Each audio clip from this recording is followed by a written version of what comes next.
আসসালামু আলাইকুম রহমতুল্লাহি ওবরাকাতুহ। সময়ত একদিনই ভাই প্রশ্ন করেছেন, বর্তমান সময়ে হাদিসে বর্ণিত সুরাইয়া তারার ব্যাপারে, সুরাইয়া তারকার ব্যাপারে এ বিষয়ে কোরআন এবং সুন্নাতে কি আছে এ বিষয়টি জানতে চেয়েছেন। আল জওয়াব বিল্লাহি তৌফিক। বর্তমান সময়ে সোশ্যাল মিডিয়াতে একটি বিষয় ভাইরাল হয়েছে, আর তা হলো যে মে মাসে এই সুরাইয়া তারকাপুঞ্জের উদয়ের মাধ্যমে করোনা ভাইরাসের বিদায় হবে, এমন একটি বর্ণনা এসেছে। এবং ক্যালেন্ডারের বিভিন্ন বিষয়কে হিসাব করে 12ই মে 2020 রমজানে সুরাইয়া তারকাপুঞ্জ উদয় হলে করোনা ভাইরাসের পরিসমাপ্তি ঘটবে। এই প্রসঙ্গে সৌদি আরবের অন্যতম একজন আলেম ডক্টর শাইখ সালেহ আল সোহাইমি হাফিজাহুল্লাহ বিশ্ববাসীর কাছে কঠোর সতর্কবার্তা দিয়েছেন,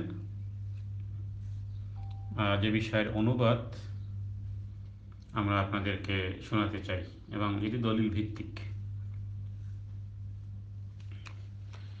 আর তা হলো যে বর্তমান রাসূলুল্লাহ সাল্লাল্লাহু আলাইহি সাল্লামের হাদিস সম্পর্কে আলোচনা পর্যালোচনা করে কোনো আলিম এ বিষয়ে বক্তব্য দিয়েছেন যে, আর তা হলো যে যদি কোনো রোগ বালাইয়ের প্রাদুর্ভাব ঘটে তাহলে সুরাইয়া তারকার আবির্ভাবের মাধ্যমে তা শেষ হয়ে যায়। তার মানে কদিন পরে ভোর রাতে সুরাইয়া তারকা উদিত হলেই বিপদ আপদ করোনা মহামারী শেষ হয়ে যাবে। তো এমন দুর্যোগকালীন সময় এই সমস্ত কথাবার্তা প্রচার করা বলেছেন যে এটি উচিত নয়। এর প্রথমত কারণ হিসেবে উল্লেখ করা হয়েছে যে হাদিসটি যদি সহিহ হয়ে থাকে তাহলে তা দ্বারা ফসলের রোগ বালাই উদ্দেশ্য, মানুষ যে সমস্ত রোগ ব্যাধিতে আক্রান্ত হয় সেগুলো উদ্দেশ্য নয়।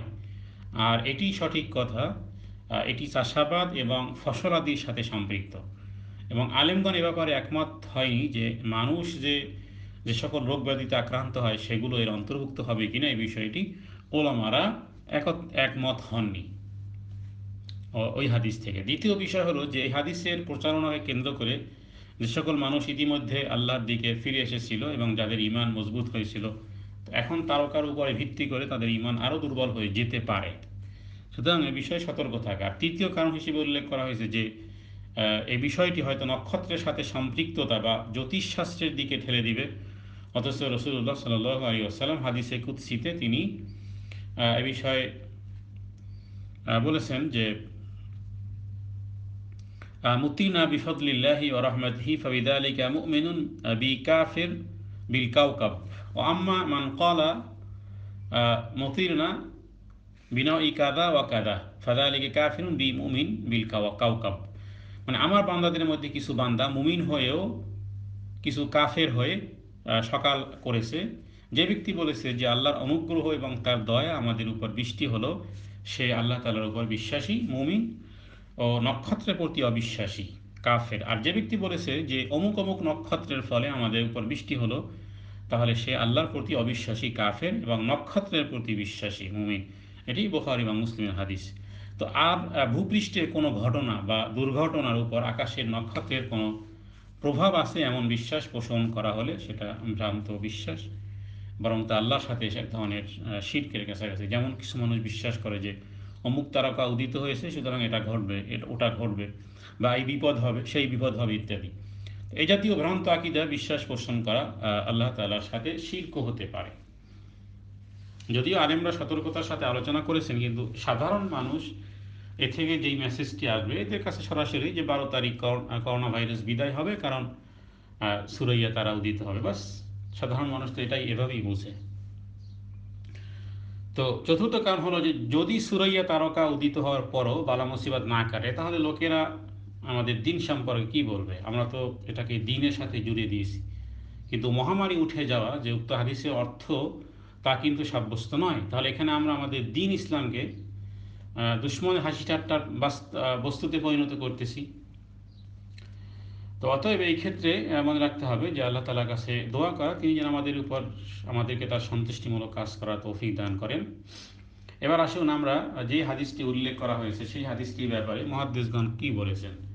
মানে সুরাইয়া নক্ষত্র উদিত হলে মহামারী উঠে যাবে মর্মে যেই হাদিসটি বলা হয়েছে সেই হাদিসের ব্যাপারে মুহাদ্দিসগণের মতামত এবং বিশ্লেষণ দেখলে দেখা যাবে যে সেই হাদিসটিকে সহি বলা হয় নাই।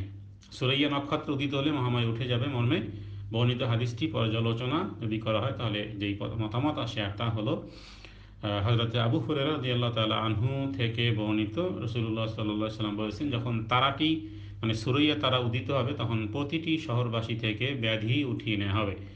আচ্ছা দেখুন, হাদিসটি কখনো মারফু রাসূলুল্লাহ সাল্লাল্লাহু আলাইহি ওয়াসাল্লামের মুখ নিঃসৃত বাণী, আবার কখনো মাওকুফ মানে সাহাবীর উক্তি হিসেবেও আবু হুরায়রা রাদিয়াল্লাহু তাআলা আনহু সূত্রে আতা বিন আবি বারাহ থেকে বর্ণনা করা হয়েছে। এবং এই আতা রাহিমাহুল্লাহ হচ্ছেন সকল রিওয়ায়াতের কেন্দ্রবিন্দু। কার নাম? আতা। তার থেকে দুইজন রাবি হাদিসটি বর্ণনা করেছেন। এক হলো ইমাম আবু হানিফা হাদিসটি বর্ণনা করেছেন, তার থেকে হাদিসটি একাধিক সূত্রে বিভিন্ন শব্দে কখনো মারফু এবং কখনো মাওকুফ হিসেবে এসেছে। তো মারফু হিসেবেও যেমন এসেছে, মাওকুফ হিসেবে এসেছে। আর দ্বিতীয় হলো যে ইসিল বিন সুফিয়ান আল ইয়ারবুই রাহিমাহুল্লাহ, তার থেকেও এই হাদিসটি একাধিক সূত্রে বিভিন্ন শব্দে কখনো মারফু আবার কখনো মাওকুফ হিসেবে এই হাদিসটি এসেছে। সুতরাং বলা হয় যে হাদিসের মান হলো জয়ীফ। ইতিপূর্বে বলা হয়েছে যে হাদিসটির কেন্দ্রবিন্দু হচ্ছে আতা বিন আবি বারাহ। এরপর থেকে দুজন এসেছে যাদের নাম আমরা উল্লেখ করলাম।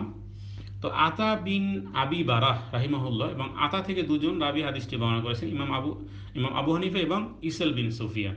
দেখুন, ইমাম আবু হানিফা রাহমাতুল্লাহ আলাইহি ফিকহের ক্ষেত্রে একজন ইমাম, তবে হাদিসের ক্ষেত্রে সকল হাদিস সমীকক্ষদের মতে স্মরণশক্তির দিক থেকে একজন জয়ীফ রাবি, দুর্বল বর্ণনাকারী। এবং অনেকেই আছেন যারা নির্দিষ্ট কোনো বিষয় ইমাম অথচ অন্য ক্ষেত্রে জয়ীফ, যেমন হাফস বিন সুলাইমান। কিরাতের ক্ষেত্রে তিনি একজন ইমাম ছিলেন, হুজ্জাত শক্তিশালী প্রমাণ, অথচ হাদিসের ক্ষেত্রে তাকে জয়ীফ উল্লেখ করা হয়। দ্বিতীয় হলো ইসাল বিন সুফিয়ান। তার ব্যাপারে মুহাদ্দিসদের মতামত হলো যে ইবনু মাইন বলেন তিনি হলেন জয়ীফ। ইমাম নাসাই বলেন লাইসা বিল কুওয়া, তিনি শক্তিশালী নন। ইবনু আদি বলেন তিনি জয়ীফ, সত্ত্বেও তার হাদিস লেখা যাবে। ইবনু সাদ বলেছেন তিনি জয়ীফ। ইমাম বুখারী সিদ্ধান্তে উপনীত হয়েছেন যে আতা থেকে তার হাদিস বিতর্কিত। ইমাম বুখারীর মতামত হলো যে আতা থেকে যে তার হাদিসগুলো বিতর্কিত। ওকাইলি বলেছেন আতা থেকে তার হাদিস সংশয়পূর্ণ। তো উভয় বর্ণনাকারী জয়ীফ হওয়ার পাশাপাশি হাদিসটি মারফু নাকি মাওকুফ তা নিয়েও মতবিরোধ রয়েছে, যেটা নাকি আরও দুর্বলতাকে আরও বৃদ্ধি করে দেয়। তবে কেউ কেউ আবু সাঈদ খুদরির হাদিসটিকে উপরোক্ত হাদিসের শাহেদ হিসেবে উপস্থাপন করার চেষ্টা করেছেন, কিন্তু তা শাহেদ হওয়ার জন্য উপযুক্ত নয়, কেননা সেটিও জয়ীফ রাবিদের সূত্রে বর্ণনা করা হয়েছে। কারণ হাদিসটি ইবনু আদি তার আল কামেল ফি দুআফাই রিজাল গ্রন্থের 6ষ্ঠ খণ্ডের 451 নম্বর পৃষ্ঠায় বর্ণনা করেছেন। তো এই হলো সুরাইয়ার ব্যাপারে কথা। আরও কিছু কথা রয়েছে সুরাইয়ার ভিতর থেকে এলেম সালমান ফার্সিকে লক্ষ্য করে বলেছেন। সুতরাং হযরতে ইমাম আবু হানিফা তার বংশ থেকে এসে এভাবে করে এই সুরাইয়া তারাকে কেন্দ্র করে আমাদের সমাজে আরও কিছু বিভ্রান্তি আছে, সেগুলো না হয় উল্লেখ না করলাম। তো এই হলো বর্তমান সময় এই বিষয়টি ব্যাখ্যা বিশ্লেষণ যেটা উল্লেখ করা হয়েছে, এবং এটি আমি ওলামাদের মতামত উল্লেখ করেছি। এখানে আমি কোনো মতামত আমার পছন্দ অপছন্দ করে আমি কোনো মতামত আমি প্রকাশ করি। আমি শুধুমাত্র মুহাক্কিক ওলামাদের মতামতকে আমি এখানে শুধুমাত্র উল্লেখ করেছি।